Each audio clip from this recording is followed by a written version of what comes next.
이스라엘 백성들과 여호수아는 가나안 땅을 쳐서 점령했습니다. 그 점령한 땅을 이제 각 지파들에게 기업이 될 수 있도록 분배해야 합니다.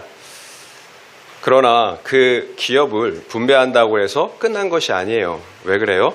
그 분배한 기업 가운데 가나안 땅 족속이 여전히 살고 있었기 때문이에요. 그래서 남은 가나안 땅 족속을 쳐서 진멸하고 또 쫓아내야 합니다. 그래야지 온전히 그 할당받은 분배받은 기업이 나의 것이 되는 것입니다. 그래서 가나안 땅을 기업으로 분배받는다라는 것은 여러분 이미 그러나 아직 아니네 그 긴장 상황이라고 말씀을 드렸어요. 우리의 구원은 이미 시작되었어요. 그러나 아직 완성된 것이 아닙니다. 마찬가지로 하나님의 나라 역시 이미 우리에게 찾아왔어요. 시작되었어요. 그러나 아직 완성된 것은 아닙니다. 우리는 여전히 갈등 가운데 죄와 싸우면서 살아요. 그래서 계속해서 거룩과 구원을 이루어 가야 하는 것입니다. 여러분, 마귀 사탄에게 속아서 우리의 믿음을 빼앗길 수 있다는 거예요. 그러면 그 기업을 빼앗기게 되는 거죠. 그래서 우리는 두렵고 떨림으로 우리의 남은 구원을 이미 시작하였지만 남은 구원을 이루어 가야 하는 것입니다. 여러분, 한 번 구원은 영원한 구원, 믿기만 하면 구원. 이처럼 우리가 교리로 신학으로 신앙생활하는 것이 위험해요. 성경이 뭐라고 하시는지 그 말씀을 따라 신앙생활해야 한다는 거예요. 여러분, 많은 사람들이 믿음으로 성령으로 시작했다가 여러분 육체로 불신으로 끝나는 경우를 너무나 많이 봐요. 여러분, 그러면 한 번 구원은 정말로 영원한 구원이 맞는 걸까요? 여러분, 왜 그렇다면 가룟 유다는 버림을 받는 걸까요? 받았을까요? 여러분, 교리와 신학을 따라 믿는 것이 무엇이 문제인가요? 여러분, 사실은 교리와 신학에 문제가 있는 것이 아니에요. 여러분, 교리와 신학에 문제가 있지 않아요. 문제는 뭘까요? 내가 믿고 싶은 것만 믿는 거예요. 취사 선택해서 믿는 것, 이게 문제예요. 여러분, 절대로 교리와 신학에 문제가 있지 않아요. 하나님의 입장에서는 택자의 구원은 절대로 실패할 수가 없어요. 그래서 한 번 구원은 영원한 구원이 맞아요. 하나님의 입장에서 절대 실패할 수가 없어요. 여러분, 그런데 구원받은 사람은 어떻게 사나요? 여러분, 구원의 결과는 거룩이에요. 구원의 결국은 거룩이에요. 하나님께서 타락한 이 세상에서 우리를 구별하셨어요. 그래서 하나님의 나라를 회복하셨어요. 그런데 타락한 이 세상 나라 백성과 구원받은 백성이 같을 수가 있겠습니까? 여러분, 여전히 이기적이고 똑같이 이기적이고 자기 중심적일 수가 있겠어요? 믿으면 반드시 회개를 통해서 거듭나는 성령의 역사가 있어요. 변화된다라는 거예요. 그래서 하나님의 잃어버렸던 형상을 회복하게 되어 있어요. 이것이 회복된 하나님 나라의 모습이기 때문이에요. 결국 믿기만 하면 구원받는다고 말하는 사람들의 문제, 한 번 구원은 영원한 구원이라고 말하는 사람들의 문제는 뭘까요? 믿고 싶은 것만 믿는 거죠. 믿기만 하면 구원받는다라는 그 말을 믿어요. 그런데 믿으면 거룩하게 구별되어 산다라는 말은 믿지 않는 거예요. 내가 믿고 싶은 것, 그것만 믿는 거죠. 그래서 내 삶은 돌아보질 않아요. 그러면서 하나님의 은혜와 사랑 타령만 하게 되는 거죠. 여러분, 내가 정말 구원받은 사람인지 돌아봐야 된다라는 거예요. 거룩 없는 구원은 없기 때문이에요. 내가 택자인지 아닌지, 정말 하나님을 믿는 자인지 아닌지를 내 생각이 아니에요. 많은 사람들이 이야기하는 그 기준도 아니에요. 다수결이 아니에요. 하나님의 나라는 오직 하나님의 말씀의 기준으로 여러분 판단하고 분별하면서 가야 된다라는 거예요. 오늘 본문 말씀을 통해서 하나님은 정말로 믿는 자, 그래서 기업을 얻고 누리는 자가 어떤 사람인지를 우리에게 분명히 보여주고 있어요. 함께 보도록 하겠습니다. 앞서 여호수아 13장은 요단 동편을 어떻게 분배했는지에 대한 내용이었어요. 우리가 잘 아는 것처럼 르우벤, 갓, 그리고 므낫세 반지파에게 요단 동편을 나누어 주었습니다. 그리고 오늘 본문이 시작되는 14장부터 19장까지는 요단 서편, 가나안 땅 분배에 대한 내용이에요. 그러니까 나머지 9지파반에게 그 땅을 분배하는 내용이겠죠.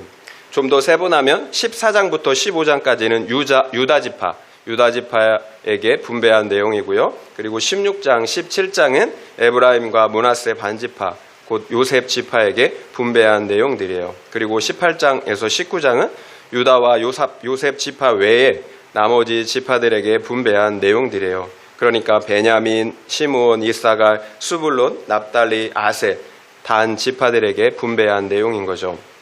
오늘 본문의 내용은 그 땅을 지금 아홉 지파반에게 지금 분배하는 그 시작은 그 땅을 어떻게 분배하였는가, 그 분배 원칙에 대한 내용을 이야기하고 있어요. 그리고 유다 지파의 갈렙이 어떻게 자신의 기업을 분배받았는지에 대한 내용이에요. 1절, 2절 함께 읽겠습니다. 1절, 2절이에요. 이것은 이스라엘 자손이 가나안 땅에서 받은 기업, 곧 제사장 엘르아살과 눈의 아들 여호수아와 이스라엘 자손 지파의 족장들이 분배한 것이니라. 여호와께서 모세에게 명령하신 대로 그들의 기업을 제비 뽑아 아홉 지파와 반 지파에게 주었으니.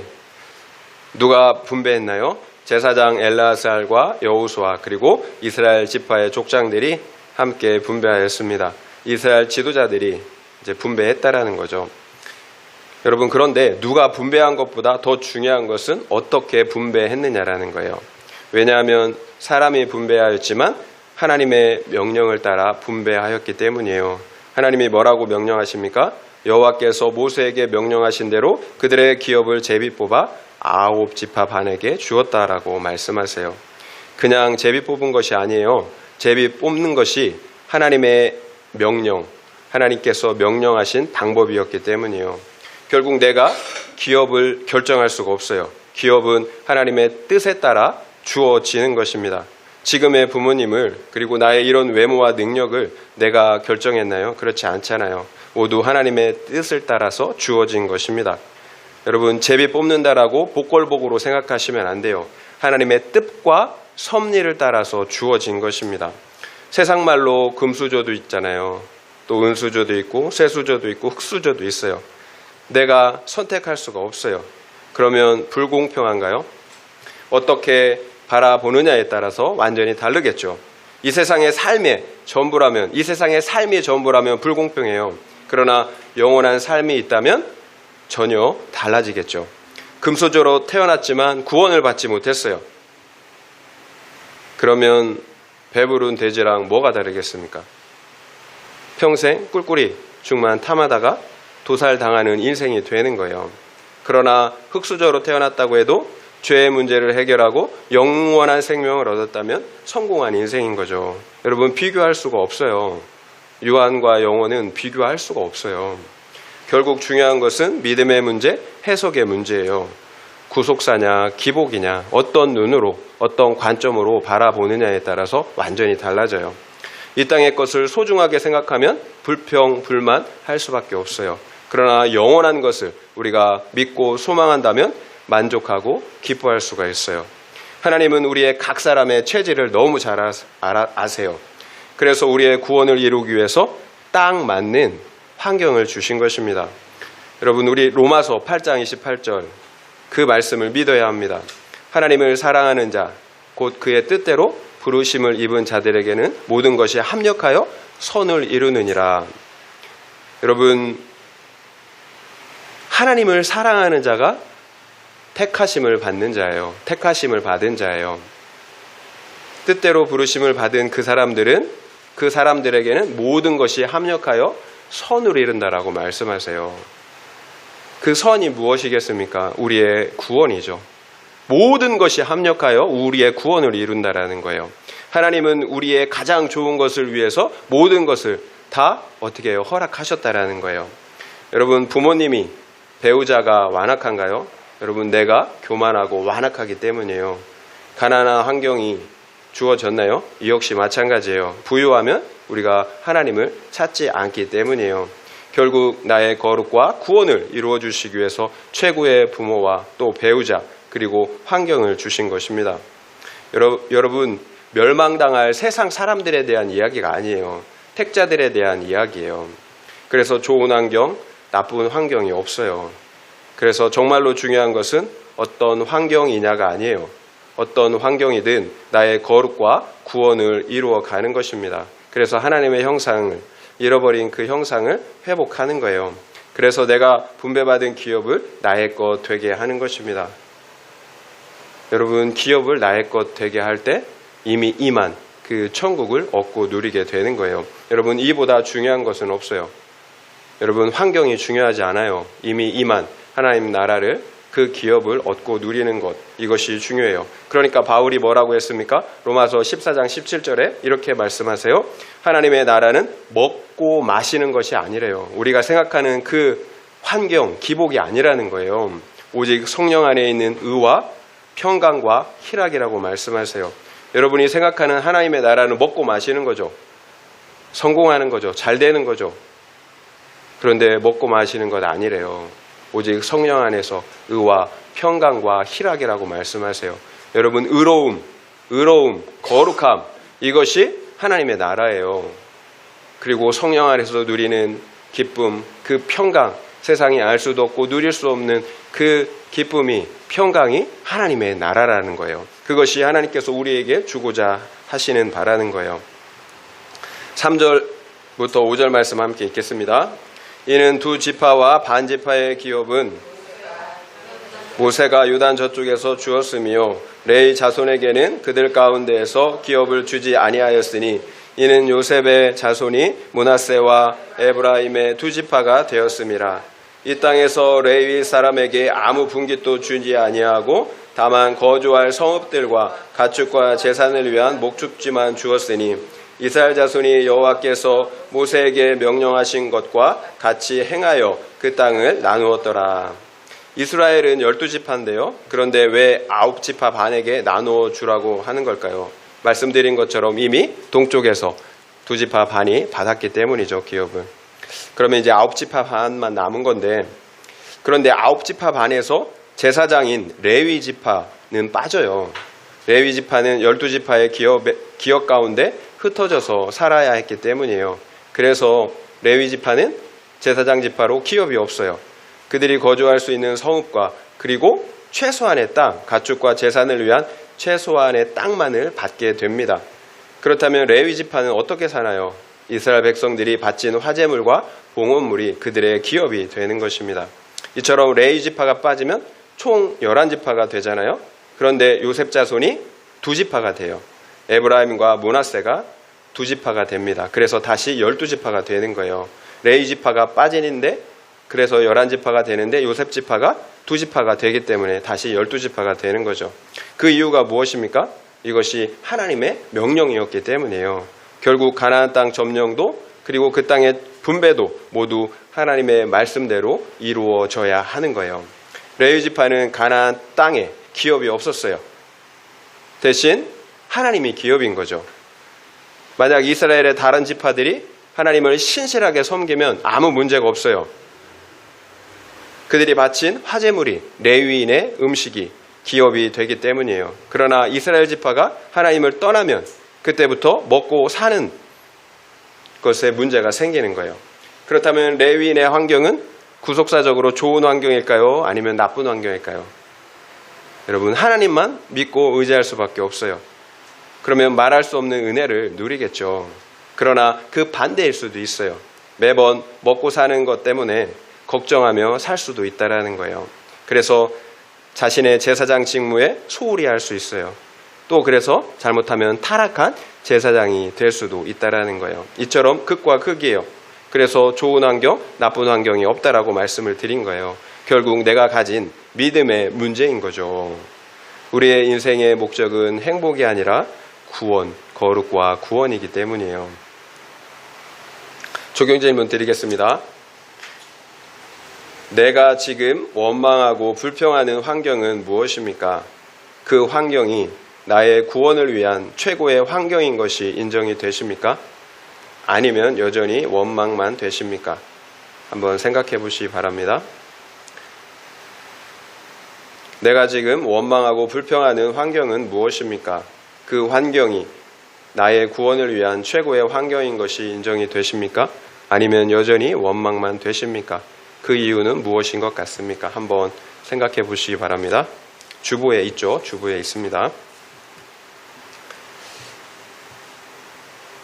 이제 본격적으로 믿음의 사람을 보도록 하겠습니다. 믿음의 사람. 6절부터 9절하고 12절 따로 읽을게요. 6절부터 9절 읽고 12절 읽겠습니다. 그때 유다 자손이 길갈에 있는 여호수아에게 나아오고 그니스 사람 여분네의 아들 갈렙이 여호수아에게 말하되 여호와께서 가데스 바네아에서 나와 당신에게 대하여 하나님의 사람 모세에게 이르신 일을 당신이 아시는 바라. 내 나이 40세에 여호와의 종 모세가 가데스 바네아에서 나를 보내어 이 땅을 정탐하게 하였으므로 내가 성실한 마음으로 그에게 보고하였고 나와 함께 올라갔던 내 형제들은 백성의 간담을 높게 하였으나 나는 내 하나님 여호와께 충성하였으므로 그날에 모세가 맹세하여 이르되 내가 내 하나님 여호와께 충성하였은즉 내 발로 밟는 땅은 영원히 너와 내 자손의 기업이 되리라 하였나이다. 12절 읽을게요. 12절. 그날에 여호와께서 말씀하신 이 산지를 지금 내게 주소서. 당신도 그날에 들으셨거니와 그곳에는 아직 사람이 있고 그 성읍들은 크고 견고할지라도 여호와께서 나와 함께 하시면 내가 여호와께서 말씀하신 대로 그들을 쫓아내리이다 하니. 가장 먼저 유다 자손이 기업을 얻기 위해서 여호수아에게 나아갔어요. 그리고 그니스 사람 여분네의 아들 갈렙이 여호수아에게 기업을 요청하고 있는 그런 장면이죠. 결국 제비를 뽑았다고 무조건 제비를 뽑은 것은 아니죠. 고려해야 할 요소들이 있었어요. 하나님이 말씀하신 고려해야 할 요소들. 가장 중요한 건 이제 말씀이었고 하나님이 말씀하셨기 때문에 제비도 뽑는다라고 말씀을 드렸어요. 그렇다면 제비를 뽑을 때 세부적으로 고려해야 할 사항들은 무엇이 있었을까요? 인구수를 고려했어요. 인구수. 그래서 인구수가 가장 많았던 유다 지파와 그리고 요셉 지파 이제 합쳐서 요셉 지파가 먼저 기업을 분배받게 된 것입니다. 그런데 유다 지파 중에서 갈렙이 제일 먼저 여호수아에게 기업을 요구하고 있어요. 그렇다면 갈렙은 지금 특별 대우를 요구하고 있는 거죠. 왜 제비를 뽑지 않고 자신이 원하는 산지를 달라고 요구할까요? 이유가 있어요. 6절 후미에 보면 여호와께서 가데스 바네아에서 나와 당신에게 대하여 하나님의 사람 모세에게 이르신 일을 당신이 아시는 바라 이렇게 이야기하고 있어요. 저런 갈렙은 여호수아에게 45년 전 가데스 바네아에서 있었던 그 정탐 사건을 떠올리고 있는 거예요. 여러분도 다 알고 계시잖아요. 기억하고 싶지 않은 가데스 바네아의 사건, 그 실패의 사건. 그 당시 갈렙의 나이는 40세였어요. 그리고 갈렙도 여호수아도 12명의 정탐꾼들이었어요. 그 당시 10명의 정탐꾼들은 부정적인 보고로 백성들의 믿음을 무너지게 했습니다. 가나안 땅에 대해서 악평하였어요. 그곳에는 안악 자손들이 살고 있고 그 성읍은 견고하다. 그들에 비하면 우리는 메뚜기이다. 한마디로 가나안 땅으로 우리를 인도한 것은 사기다. 그러니까 우리 애굽으로 돌아가야 한다. 이렇게 이스라엘 백성들을 어떻게 해요? 믿음을 무너뜨렸어요. 그러나 갈렙과 여호수아는 동일한 것을 보고도 전혀 다른 보고를 했죠. 가나안 족속이 강한 것은 맞지만 그들은 우리의 밥이다. 우리의 밥이래요. 10명의 정탐꾼들은 우리는 메뚜기다 라고 했는데 그들은 거인이고 우리는 메뚜기다. 그런데 갈렙과 여호수아는 그들은 우리의 밥이다. 여호와께서 우리를 기뻐하시면 여호와께서 말씀하신 것처럼 그들을 우리에게 주실 것이다. 이렇게 믿음의 보고를 했어요. 이렇게 동일한 것을 봤는데 전혀 선택은 달랐어요. 그러면 그 결과 어떻게 되었나요? 10명의 정탐꾼들과 이스라엘 백성들은 가나안 땅 바로 앞에서 실패하고 말았죠. 돌아서야 했습니다. 한 명도 약속한 땅에 가나안 땅에 들어가지 못했어요. 40년 동안을 광야에서 방황하다가 사그러져 가야 했다라는 거예요. 그러면 갈렙은 어떻게 됐나요? 9절에 이렇게 나와 있죠. 그날에 모세가 맹세하여 이르되 내가 내 하나님 여호와께 충성하였은즉 내 발로 밟는 땅은 영원히 너와 내 자손의 기업이 되리라 하였나이다. 이것이 하나님께서 모세를 통하여 갈렙에게 약속하셨던 언약의 말씀이었어요. 그 땅이 너와 내 자손의 기업이 되리라. 그 땅이 너와 내 자손의 기업이 되리라.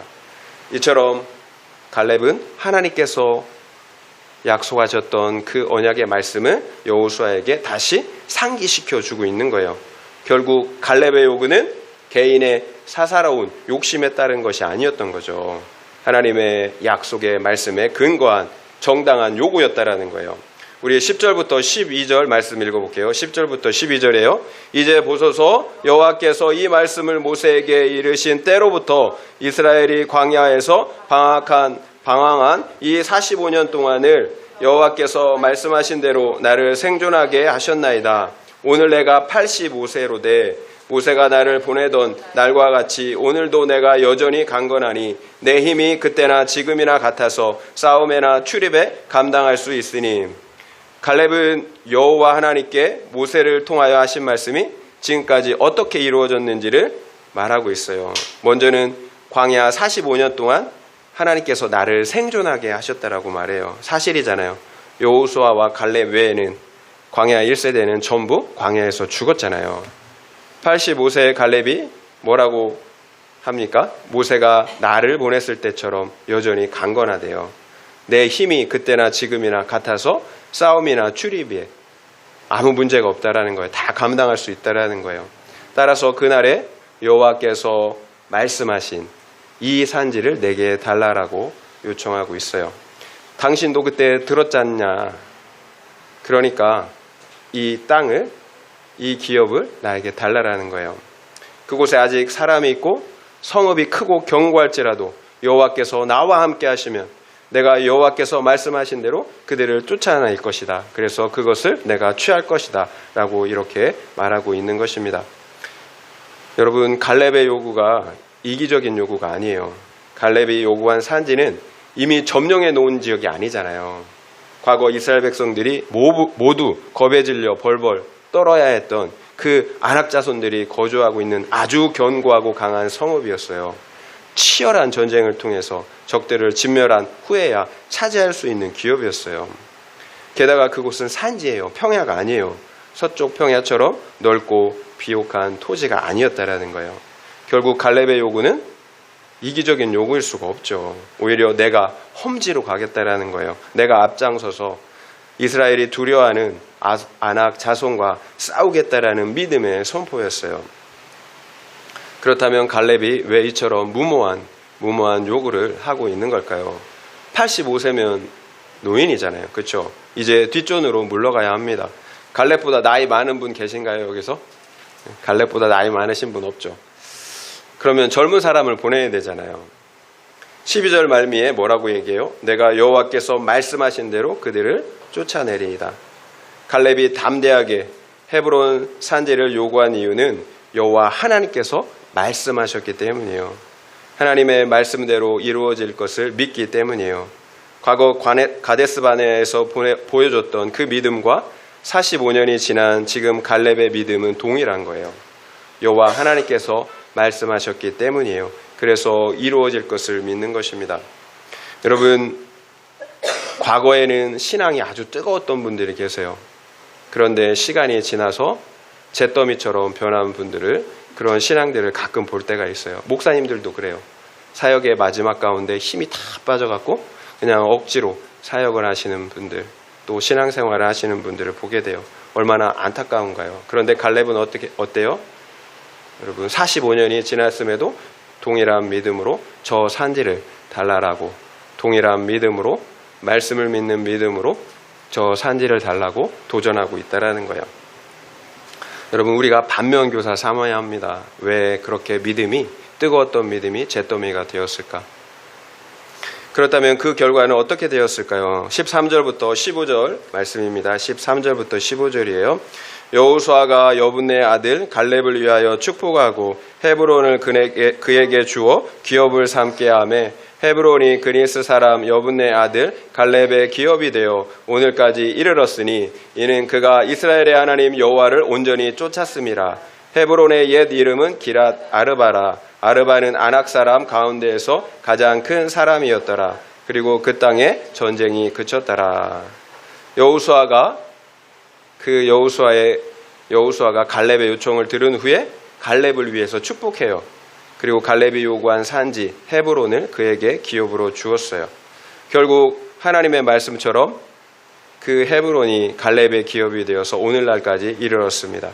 갈렙이 헤브론에 살고 있었던 그 거인들, 그 두려움의 존재였던 아낙 사람들을 쳐서 진멸하고 기업을 삼았다라는 거죠, 결국에. 그리고 그 결과 그 땅에 전쟁이 끝쳤어요. 평화가 찾아왔다는 거예요. 여러분, 이것이 말씀을 따라 사는 믿음의 결과예요. 그 말씀대로 이루어집니다. 그러면 말씀을 따라가는 믿음은 어떤 믿음인가요? 지금 14절 말미에 그 믿음을 이렇게 평가해요. 이는 그가 이스라엘의 하나님 여호와를 온전히 쫓았습니다.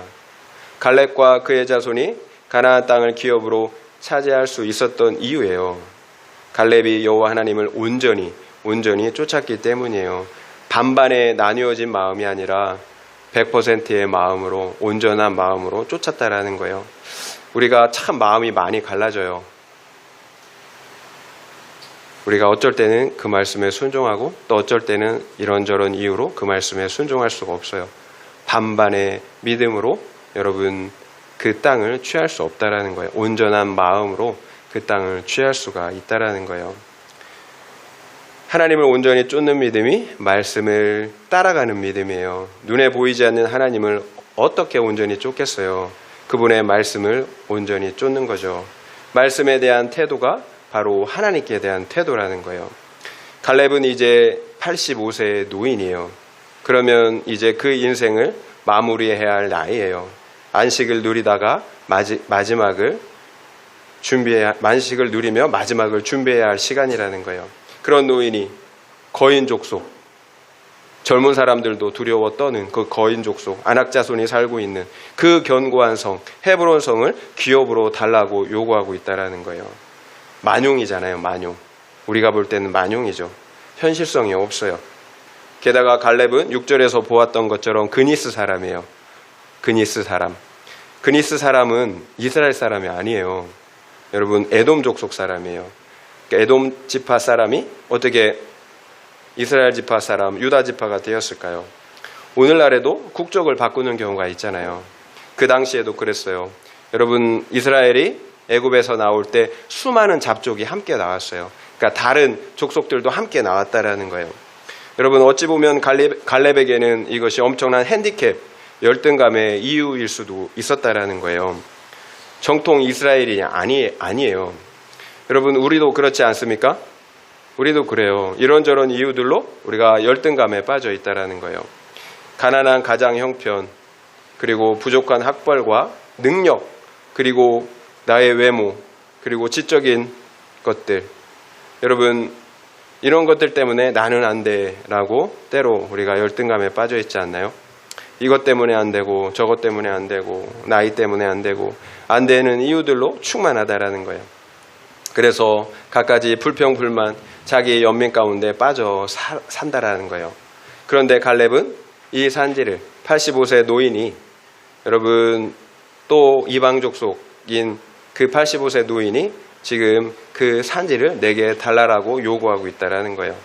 그리고 마침내 그 성에 살고 있었던 아낙 자손을 진멸하고, 그리고 자신과 자신의 자녀들에게 그 성읍을 기업이 되게 했다라는 거예요. 결국 혈통적인 이스라엘은 가나안 땅에 들어가지 못했어요. 그러나 무시받고 천대받던 이방인인 갈렙은 가나안 땅에 들어갔어요. 여러분, 다른 이유가 없어요. 갈렙이 여호와 하나님을 온전히 따랐기 때문이에요. 현재의 상황이나 문제보다 하나님을 더 크게 보았기 때문이에요. 그래서 현실이 아니라 하나님의 말씀을 믿고 따라갔기 때문이에요. 결국 우리의 외적인 환경이나 능력이 중요한 것이 아니에요. 그 환경과 능력이 오히려 하나님을 신뢰하지 못하게 한다면 여러분, 그거는 저주예요. 여러분, 나의 능력 때문에 나의 힘을 믿는 사람들, 하나님을 어떻게 믿겠어요? 여러분, 그래서 여기 계신 분들은 대부분 내 힘을 하나님이 치고 자르고 교만을 자르고 환경을 낮춰서 이곳에 있게 한 것 아닙니까? 저는 오직 말씀을 쫓아가는 이 갈렙의 믿음을 비전이라고 생각해요. 하나님의 말씀이 이루어질 것을 믿는 거예요. 그래서 내가 그 말씀을 이루어드리는 그 이루어드리는 인생을 사는 것, 그것을 비전으로 삼는 거죠. 갈렙은 그 비전을 품고 그 비전을 이루기 위해서 여기까지 달려온 거예요. 비록 이방인이었지만 그 비전 때문에 이스라엘 족속과 함께 애굽 땅을 나왔어요. 여러분, 그 미래가 보이지 않아요. 하지만 여호와의 말씀을 믿는 그 비전을 이루어드려야 되는 그 내가 품은 그 비전 때문에 여러분 애굽 땅을 나온 거예요. 그래서 가데스 바네아에서 그렇게 믿음의 보고를 할 수가 있었던 것이고, 또한 40년 동안 여러분 그 광야의 생활이 얼마나 힘이 듭니까? 그 40년을 인내할 수가 있었던 거예요. 그리고 가나안 땅을 차지하기 위한 그 정복 전쟁에 85세의 나이로 참여한 거예요.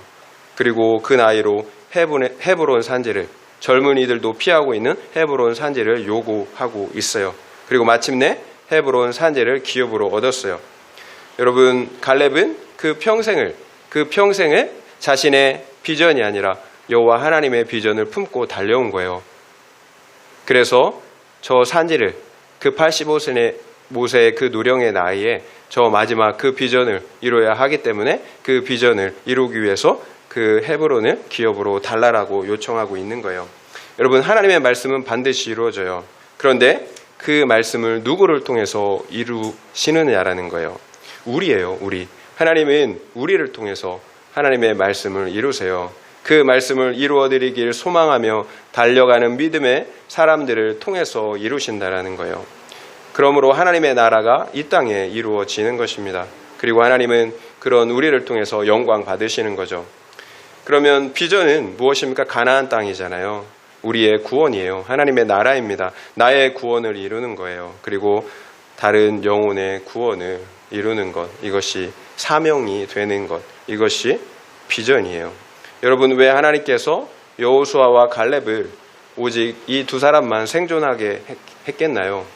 물론 여호수아, 갈렙 그 개인들의 구원을 위한 것이기도 하지만 그만큼 중요한 것이 있어요. 바로 영혼 구원의 사명을 감당해야 했기 때문이에요. 이것이 하나님께서 우리에게 갈렙처럼 힘을 주시고 우리의 생명을 연장해 주시는 이유예요. 사명이 있기 때문이에요. 내가 가나안 땅을 기업으로 얻고, 그리고 다른 지체들에게도 그 기업을 여러분 얻을 수 있도록 그렇게 나누어 줘야 하기 때문입니다. 여러분, 우리의 삶을 한번 돌아보세요. 우리의 삶이 왜 무기력할까요? 말씀이 없기 때문이에요. 갈렙처럼 붙잡아야 할 말씀, 우리 삶의 비전으로 붙잡고 달려가야 할 그 말씀이 없기 때문이에요. 믿고 따라가야 할 말씀이 없기 때문에 무기력한 것입니다. 제가 수없이 설교를 해도 그럼에도 말씀을 보지 않아요. 큐티하지 않는 분들이 있어요.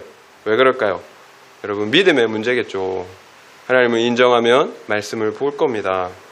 여러분, 여전히 내 생각대로 믿겠다라는 거잖아요. 여전히 내 인생의 목적은 여전히 행복이고 나의 행복이고 기복이에요. 갈렙은 여호와께서 함께 하시면 그 말씀대로 그들을 쫓아낼 것이라고 하였어요. 그렇다면 왜 여호와께서 함께 하시면이라고 했을까요? 여호와의 뜻이면 하나님께서 반드시 함께 하시기 때문이에요. 하나님의 뜻이기 때문에 하나님께서 함께 하신다라는 의미예요. 결국 우리가 믿음으로 살아갈 때, 그래서 그 말씀을 이루어드리는 삶을 살 때 하나님께서 우리와 반드시 함께 하신다라는 의미죠. 이것이 갈렙이 나이와 출신의 그 현실적인 핸디캡에도 불구하고 그 영적인 싸움을 싸우는데 주저하지 않은 이유예요. 하나님께서 함께 하시기 때문이에요. 여러분, 우리의 믿음은 하나님께서 함께 하시는 믿음이어야 합니다. 그 하나님이 생명의 근원, 그리고 우리의 힘의 근원이 되시기 때문이에요. 그래서 85세의 그 갈렙이 힘이 넘치는 거예요. 두려움 없는 믿음으로 나아가 거인 족속을 진멸하고 헤브론을 기업으로 얻을 수가 있었던 이유예요. 그 안에 하나님이 계시기 때문이에요. 여러분, 하나님이 우리 안에 계실 때 그 하나님이 우리의 힘의 생명의 근원이 되시는 거예요. 이사야 40장 30절에서 31절 말씀 읽어드릴게요. 소년이라도 피곤하며 곤비하며 장정이라도 넘어지며 쓰러지되 오직 여호와를 앙망하는 자는 새 힘을 얻으리니 독수리가 날개치며 올라감 같을 것이요 다른 박질하여도 곤비하지 아니하겠고 걸어가도 피곤하지 아니하리로다. 젊은이라도 소년이라도 피곤하고 곤비해요. 그러나 여호와를 앙망하는 자는 새 힘을 얻는다라고 말씀하세요. 그것도 어떤 힘이에요? 독수리가 날개치며 올라가는 그 강한 힘을, 새 힘을 얻는다라고 하십니다. 그러니까 다름질하여도 곤비하지 아니하고 걸어가도 피곤치 않다라고 말씀하세요. 나와 함께 하시는 하나님이 나의 힘이 되시기 때문이에요. 여러분, 여호와 하나님을 앙망하세요. 여호와 하나님을 바라보세요. 그 하나님이 우리의 힘이 되어 주십니다. 사도행전 1장 8절, 여러분 너무나 잘 아시는 말씀이잖아요. 오직 성령이 너에게 임하시면 너희가 권능을 받고 예루살렘과 유대와 사마리아와 땅끝까지 이르러 내 증인이 되리라 하시니라. 오직 성령이 임할 때만 권능을 받는데요. 성령이 임하지 않기 때문에, 하나님이 함께 하시지 않기 때문에 우리가 무기력한 거예요. 여러분, 우리의 신앙을 되돌아봐야 합니다. 오직 성령이 임할 때만 여러분 권능이 임한다라는 거예요. 그래서 땅끝까지 이르러 증인이 된다라고 말씀하고 계세요. 왜 성령을 주십니까? 하나님께서 하나님의 뜻을 이루어야 하기 때문이에요. 바로 내 증인, 예수의 증인이 돼야 하기 때문이에요. 왜 예수의 증인이 돼야 합니까? 땅끝까지 이르러 예수를 증거해야 하는 거예요. 우리만 구원받아서는 안 되는 거예요. 하나님은 세상 사람들 역시 동일하게 사랑하세요. 그래서 그 사람들을 위해서도 십자가에서 피를 흘려 죽으신 거예요. 그들도 예수를 믿고 구원받아야 하기 때문이에요. 그래서 우리를 증인으로 불러주시는 거예요. 증인으로 번역된 헬라어 마르투스는 순교자와 같은 의미예요. 예수를 증언하기 위해서 죽는 거예요. 여러분, 증인은 순교자예요. 예수를 증언하기 위해서 죽는 거예요. 여러분, 내가 옳다라고 생각하는 그 무엇을 위해서 여러분 죽을 수가 있나요? 그거보다 더 확실한 증인이 어디 있겠어요? 오죽하면 제가 죽겠어. 얼마나 진실하면, 저게 확실하면 죽겠어. 여러분, 증인은 내가 죽는 거예요. 여러분, 육체적인 죽음만 의미하지 않아요. 우리의 삶 속에서 내가 증인이 되기 위해서 죽는 거예요. 억울해도 죽는 거예요. 여러분, 이게 죽는 거예요. 이것이 하나님께서 우리를 부르신 이유예요. 우리를 구원하실 뿐만 아니라 증인의 사명을 감당하게 하시려는 거예요. 여러분, 내 말과 삶으로 여러분 증인이 되어야 합니다. 그래서 예수 그리스도가 하나님이신 것을, 우리의 구원자이신 것을, 죽으시고 부활하신 구원자이신 것을 다른 사람들에게 증거해야 한다는 거예요. 여러분, 우리 힘으로 안 되잖아요. 죽었다 깨어나도 안 돼요. 그래서 성령이 임해야 하는 것입니다. 하나님이 우리와 함께 하셔야 하는 거예요. 그래야 하나님이 우리의 권능이 되세요.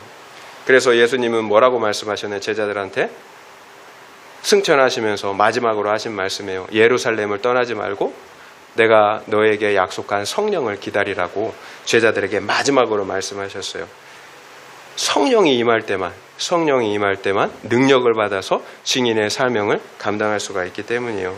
그런데 여러분, 너무 안타까운 것은 정말로 너무 많은 사람들이 성령 없이 신앙생활을 한다라는 거예요. 성령 없이 신앙생활을 하니까 얼마나 깝깝해요. 우리가 약속하신 성령을 기다리지 않기 때문이에요. 말씀하셨잖아요. 기다리라고. 약속하신 성령을 보내주신다라고. 우리 구원은 하나님이 성령으로 오심으로 인해서 확증이 되는 거예요. 여러분, 그냥 우리의 구원은 지식이고 관념이 아니에요. 우리의 죽음은 하나님과 단절이잖아요. 하나님과 떨어졌기 때문에, 생명의 근원 대신 하나님과 떨어졌기 때문에 그것이 죽음인 거예요. 그렇다면 우리가 생명을 얻었다면 그 하나님과 다시 연합되어야 되겠죠. 그래서 성령님을 보내주신 거예요. 너희 안에 생명이 있다는 것을 우리에게 보여주시기 위해서. 여러분, 성령 없다면, 그래서 우리 안에 속죄의 기쁨, 구원의 기쁨, 하나님과 동행하는 기쁨이 없다면, 하나님이 부어주시는 그 사랑을 누리지 못한다면 여러분, 우리가 돌아봐야 하는 거예요. 그래서 우리가 성령을 기다려야 하는 거예요. 그것을 건너뛰고 신앙생활하면 안 돼요. 반드시 기다리는, 그래서 성령 받는 그 구원이 구원의 확증이 먼저 이루어진 후에 우리가 신앙생활을 해야 합니다. 그러면 어떻게 성령을 기다려야 합니까? 그 당시 제자들과 그리고 여자들 그리고 가족들은 함께 마음을 같이하여 오로지 기도하였다라고 말씀하고 있어요. 오로지 기도했대요. 다른 것 하지 않고 함께 마음을 같이하여 오로지 기도했다라고 말씀하세요. 그러자 오순절 날 마가의 다락방에 성령이 임하셨잖아요. 오로지 기도에 전념한 지 10일 만의 일이에요. 여러분 식음을 전폐하고 오로지 기도해 보세요. 10일 후에 성령 보내주십니다. 여러분 이게 성령 기다리는 거예요. 함께 마음을 같이하여 오로지 기도하는 것입니다. 여러분 우리가 왜 성령을 못 받을까요? 주시면 좋지만 안 주셔도 괜찮아. 여러분 우리의 이런 태도로 여러분 성령을 구하고 조금 구하다 말아요. 어린이들 그 주일학교 설교에도 얘기했는데 여러분 가장 사랑하는 게 무엇입니까? 그것을 갈망하듯이 성령을 한번 갈망해 보세요. 그럼 반드시 주세요. 여러분 가장 사랑하는 거 뭡니까? 우리 아이들 유튜브 아이돌 그 갈망하는 마음으로 하나님을 구해보세요. 그러면 하나님이 왜 안 주시겠습니까? 우리보다 더 주고 싶죠. 우리와 함께 하고 싶은 분이 하나님이세요. 여러분 힘없이 신앙생활 하는 걸 하나님 힘들어하세요. 능력으로 권능으로 신앙생활 하기를 원해요. 증인의 삶 살기를 원해요. 여러분 제자들 보세요. 예수님이 잡히시던 날 다 도망갔잖아요. 그런데 그들이 어떻게 됐나요? 성령이 임하니까 완전히 바뀌었잖아요. 목숨을 내놓고 복음을 전해요. 베드로는 십자가에 거꾸려 달려 죽었어요. 많은 사람들이 목배임을 당했고 여러분 펄펄 끓는 기름가마에 들어가 죽기도 했고요. 짐승에게 물려 죽기도 했고요. 그 차이는 무엇입니까? 성령이 있고 없고의 차이예요. 성령 충만하냐 충만하지 않느냐. 죽은 물고기는 물을 거슬러 올라갈 수가 없어요. 아무리 많은 물고기가 있어도 죽은 물고기는 한 마리라도 물을 거슬러 올라갈 수가 없어요.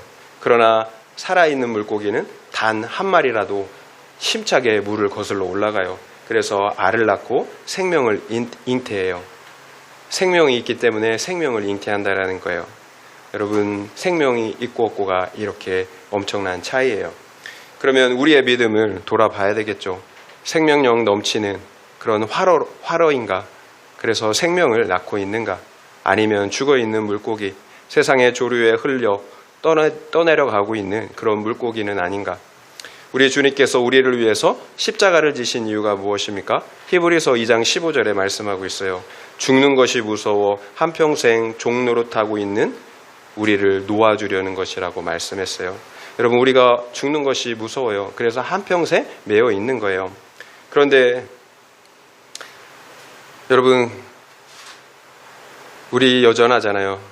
예수님은 죽는 것이 무서워 종노릇하고 있는 우리를 놓아주려고 했는데 여전히 우리는 죽는 것이 무서워서 여러분 죄의 종, 육신의 종으로 살고 있어요. 믿음을 발휘하지 못해요.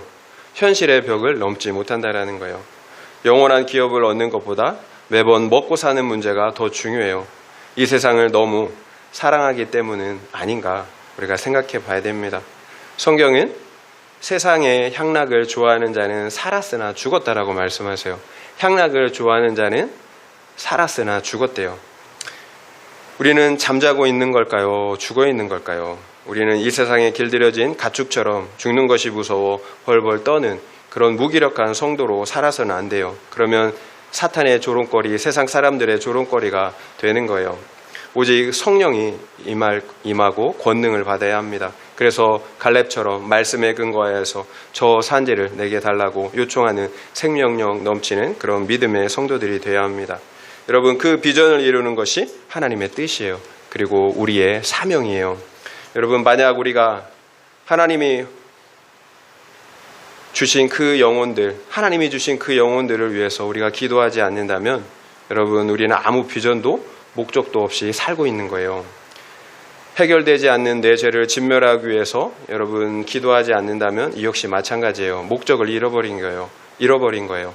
그렇다면 내가 요구해야 할 저 산지는 무엇일까요? 누구일까요? 어떤 영혼의 구원을 위해서 우리가 간구해야 할까요? 두 번째 적용 질문이에요. 제가 놓쳤는데 두 번째 적용 질문입니다. 내게 영혼 구원을 위한 열정과 비전이 없는 이유는 무엇입니까? 말씀이 없기 때문입니까? 성령이 없기 때문입니까? 구원이 없기 때문입니까? 한번 생각해 보시기 바랍니다. 내게 구원을 위한 열정과 비전이 없는 이유는 무엇입니까? 말씀이 없기 때문입니까? 성령이 없기 때문입니까? 아니면 구원이 없기 때문입니까? 한번 생각해 보시기 바랍니다. 제가 북한에 가고 싶었던 적이 있었어요. 미친 거죠. 그쵸? 미친 거예요. 북한에 가고 싶다라는 게 지금 그런 얘기를 하면 미친 거잖아요.